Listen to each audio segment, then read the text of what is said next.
So this week's vlog is all about how you can achieve policy impact from your research. I'm going to think about how we can work with various different types of people in the policy community and how we can work with third sector organisations, charities and the like to go on that pathway from our research through to policy impacts that can affect change at potentially quite broad scales. This week's vlog is longer than usual because it's based on a short conference presentation that I'm giving via video this week. And I'm going to try and give you a bit of a flavour for some of the things that I've done in my own research to illustrate some of my points.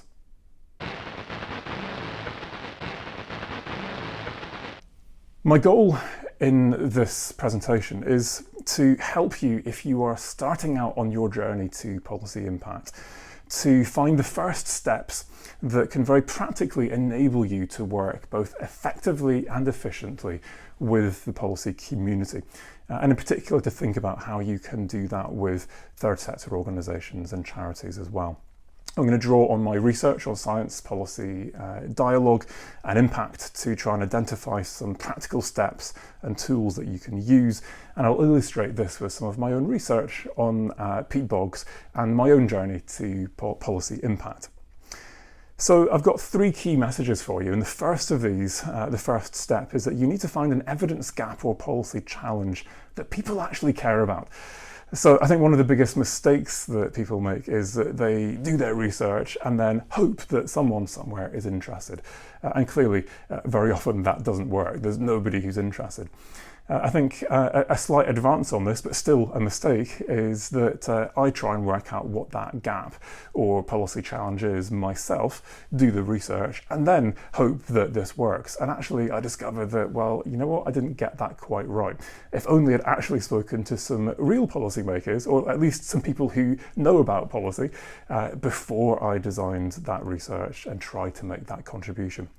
What we need to do, I would argue, is to find what's known as a policy window, a window of opportunity, typically as part of a live policy process that we can then map part of our research cycle onto that can then deliver a genuine benefit in the policy realm. Even if the current government might be ideologically opposed to your research, well, let's look for a window of opportunity with an opposition party or with a third sector organisation who is trying to challenge government on that particular issue. We're talking here about policy, so let's think as broadly as possible. We could be talking about national governments, it could be international organisations, it could be just an organisation changing their policy, so changing the policy of a third sector organisation, for example. So how do you identify these windows of opportunities? Of opportunity? For me, what I use is a stakeholder analysis. So you can go to my website if you want to download a template that looks like this.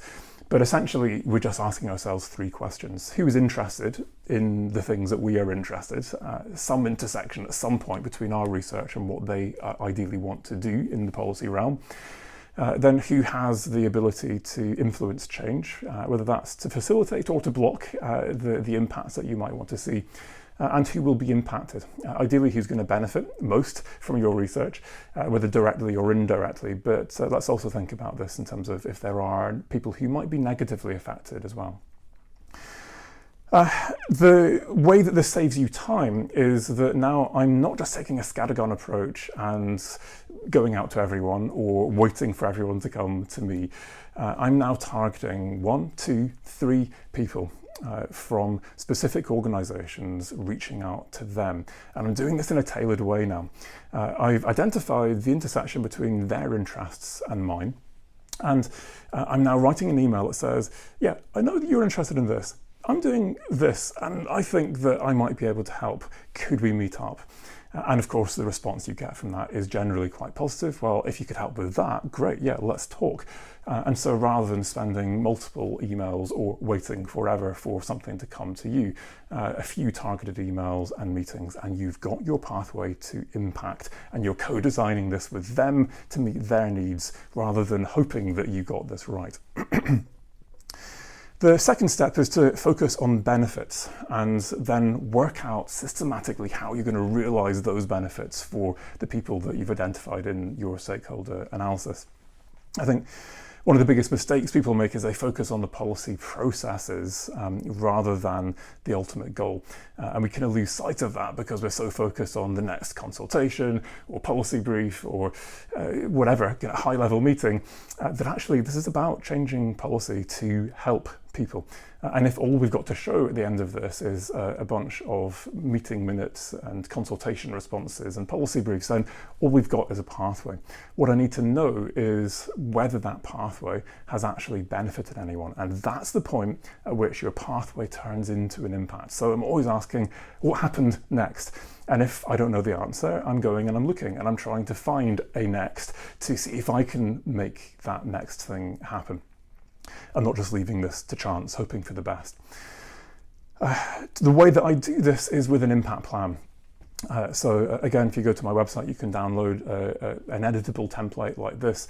This is a logic model. You can use a theory of change. You can do something, but the key thing is you do something systematic. So I've got impact goals on the left, which are essentially benefits. What is the benefit that I think we might be able to see? And ideally, I'm doing this with someone from the policy community. I'm asking these people, or people who work with them, what are the key kinds of benefits that people need, the key gaps, the key challenges? And I'm brainstorming, listing these. I'm looking for which groups, departments, teams within departments are working on those issues. How that intersects with my research. I'm thinking now about specific pathways, activities that might work. So for politicians, I may do one thing. For civil servants, I may do something very different. I've got indicators that will tell me if the pathways are working and if the impacts are working. And I'm thinking about risks and assumption, who's going to do what and when. So I've got a plan, great. And of course, having a plan means that some of this stuff might actually happen. Out of all of those things, then I'm prioritising. So which of these are the key policy priorities? And which of these are things which are feasible by me, with my skills, with the time I have available, with the funding that I've got available? And if I'm not enough and I've not got enough, I'm asking who are the other organisations working in this sphere? Can I team up with them? Might they be able to help me to do something more impressive than I can do myself? So we're thinking about this in a very systematic way, and we're prioritising. And for me, the way this saves time is that it gives me focus. So rather than looking at 5 or 6 different things that I might be able to potentially achieve, I'm identifying that one window of opportunity that I could potentially really make a difference on, and what limited time and resource I've got, I'm investing there. The third step then is I need to build long-term trusting relationships. So great, I've identified the departments, organisations, teams, people I need to work with. I've got a plan to work with them to achieve impact linked to my research. But let's not lose sight of the fact that these are people with feelings, with jobs to do, under pressure. And ultimately, this is about building long-term relationships and building trust with these people. So let's shift our focus from the tools for a moment to the relationships. And this is, for me now, about reaching out to individuals within these organisations. I tend to work from the bottom up to open a channel of empathy and ask, well, what is it like to be you? What are the pressures you're under? And how might I be able to help you with your job? Take some pressure off you, make things easier or better for you. And again, it's this very tailored approach. I'm going one by one to people and saying, look, I think I can help. And gradually, it's about establishing trust, establishing credibility, showing that, yeah, actually, you asked the question, I gave you an answer on time, evidence-based, understandable. And if I didn't know the answer, then I found someone else who could give that for you. Now, actually, these people have me in their head as a trusted advisor. When I've got a problem on this kind of issue, I call up Mark and I know that I'll get some help. Great. And it's not an official position, but every civil servant I know and people working in policy positions in charities have people like this. You can become their go-to person no matter what career stage you are, as long as you can demonstrate that you have the connections and the ability to give them what they need. So let's illustrate this through some of my own research, give you a wee case study. So the first step was that I wanted to find an evidence gap or policy challenge that people care about. and I'll headline the key actions that I'm going to suggest here. So the first is identify gaps and challenges with policymakers and those who are affected by those policies. So you can now go beyond just talking to policy people, you can talk to other stakeholders. In our case, I was doing peatland research. I'd swapped discipline. I was working on deserts before, I knew nothing. And so we started with a stakeholder analysis. I went in blind, I came out with some pretty good ideas of people I needed to go and talk to. We did this as a workshop with a couple of stakeholders in our workshop. I did some interviews then. With key people they recommended and asked them, what are the issues you think we should be researching, what actually matters to you? And this was across the whole kind of issue domain, not just people from the policy community. And what we were doing here is not just saying, well, we'll do whatever you tell us to do, but we're looking for the full range of issues people have and looking at how they then intersect with our research questions and how we want to move our discipline forward so we get that win-win. Secondly, keep asking for feedback and adapt your focus accordingly. So based on that information, I identified the team in Defra and set about working out how I could build relationships with them. There was a lot of door knocking, ignored emails, etc. It took me to book a trip to London and say, I'm here on this day, I'd like to meet up, before I eventually got someone to say, yeah, I'll talk to you. They then gave us one window of opportunity, a small opportunity to contribute to a consultation, and we just ran with that. We adapted our project to make sure we could get something for that consultation in time. That was what then opened the door to more and more opportunities. Now, identify and work with influencers who share your goals and values. One of the organisations we identified in our stakeholder analysis was the International Union for the Conservation of Nature, IUCN, their UK Peatland Programme. They looked influential. Government is actually part of that organisation. So I made it my business to become friends with them, add value to them in that same way from the bottom up, until eventually I became their research lead. The second step then was all about focusing on benefits and how to realise them. So my first lesson here is adapt your focus to the interests of different groups and maximise benefits. The policy challenges that we started out with have remained ever since, but the extent to which different governments have cared about them has differed widely. So we've had to revisit this with successive governments to see if there are linked priorities that are perhaps more important to that government or minister that we can progress alongside our core goal of restoring and sustainably managing peat bogs. So our focus has shifted from biodiversity to climate change, from putting money in farmers' pockets to reducing the burden on nature conservation from the state onto private companies, or at least sharing that burden. And all the while we've had that same focus of restoring and sustainably managing peat bogs, but in these different ways, depending on the interests of the people we're working with. And for me, there's nothing disingenuous about that. It's being adaptive and responsive to the needs of our policy stakeholders. So the second message here is see your impact goals through the eyes of those that you seek to help. It's this idea of empathy. And the key thing here is to take that step of empathy to discover what the current minister or government sees as important. And you only then adapt to those where it's not going to compromise on your own research and values. So great, we're changing our focus successively as we work with new ministers, new governments.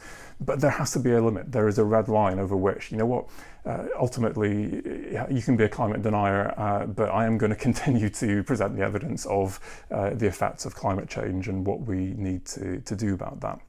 And for me, this illustrates how context-dependent and subjective impact is. Because, well, actually now we did work with a climate denier minister, and in his eyes, what we were doing was very far from impact. This was quite negative from his perspective, and there was a bit of a desert period there for us where, yeah, they just simply weren't interested in anything we were doing.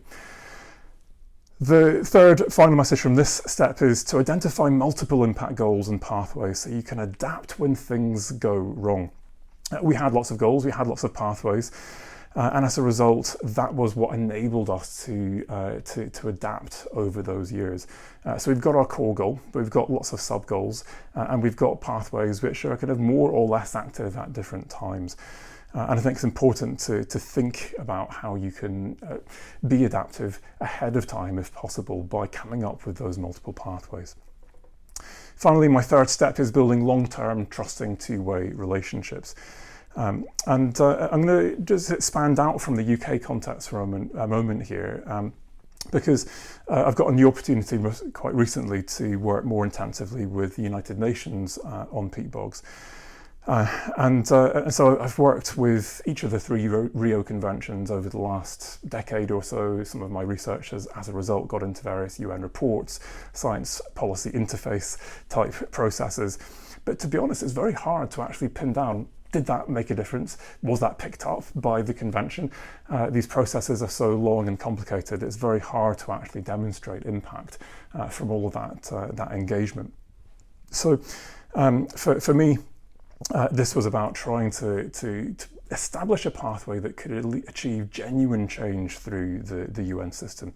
And my first message is do your research. So for me, my route into this was through the third sector organisation that I work with, IUCN. And through them, they made me aware of a new global initiative, the Global Peatlands Initiative, led by the UN. And in collaboration with IUCN, then we did our research on this initiative. So who was leading it? What are they trying to achieve? What are the politics behind this? And crucially, how might we be able to help them? So I then had worked out who I needed to reach out to. And my second message is to draw on trust proxies to open doors and then build your own trust. So for me, I'd never met the person leading this initiative. She didn't know me, I didn't know her. But she had met the people from IUCN. So they started the engagement, went to the international meetings, and then introduced me. I then went out, I introduced myself based on my role with IUCN and also my university credentials. I sent one of my papers in advance. And through those proxies, I was deemed as someone, in theory, who might be trustworthy enough to be worth meeting up with. And I went out to Poland to the climate conference and met up with her. And as a result, she gave me various opportunities. An opportunity, first of all, to speak at a side event at the climate conference, and then an opportunity to run a process that could feed into the global report she was writing. And from that, an understanding of some of the policy processes and how this report and the stuff that they as an initiative were doing was going to then be able to feed into international policy, but also influence national policies on restoring and sustainably managing peatlands. I hope that this has given you a bit of a flavour of what you can do practically. I've given you a sense of what I've done as an early career researcher. When I started out knocking doors in Defra, I was still a PhD student. And this is just about having a systematic approach. You don't need to have a lot of confidence, a lot of experience. I was coming into an issue domain I knew nothing about at the time. But if you take that systematic approach and you understand the key things that will work, even on limited time, you can make a difference in the policy world.